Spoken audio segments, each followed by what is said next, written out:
Bonjour à tous, en ce lundi matin on débute en principauté où l'on est forcément satisfait du match nul de l'AS Monaco hier soir sur la pelouse du PSG. Pour Monaco matin, le pari est tenu pour l'ASM qui garde 3 points d'avance sur son adversaire du soir, un constat partagé par l'équipe qui estime que les Monégasques ont l'avantage dans la course au titre.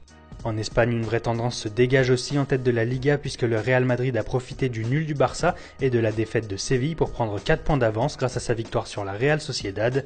Mais As reste lucide et reconnaît que le Real doit beaucoup aux erreurs d'arbitrage qui ont plombé ses adversaires. Et justement, Sport revient sur un but injustement refusé au Barça face au Betis.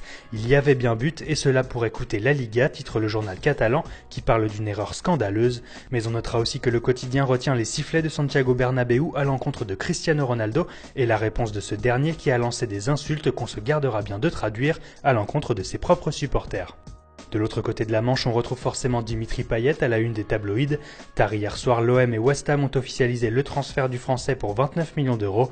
Pour les médias anglais, le constat est clair, Payet a obtenu ce qu'il voulait et l'on retient quand même la plus-value des Hammers qui avaient recruté le Réunionnais pour 15 millions d'euros il y a 18 mois à peine.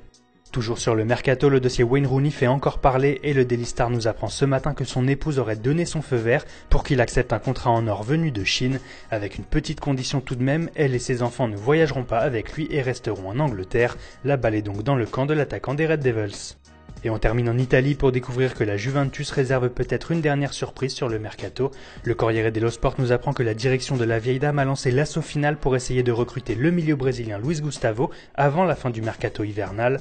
De quoi patienter sereinement jusqu'à l'été où la Juve devrait tenter de recruter Marco Verratti ou Corentin Tolisso. Voilà, c'est tout pour aujourd'hui. Très bonne journée à tous sur Foot Mercato et rendez-vous demain pour un nouveau tour d'horizon de la presse sportive.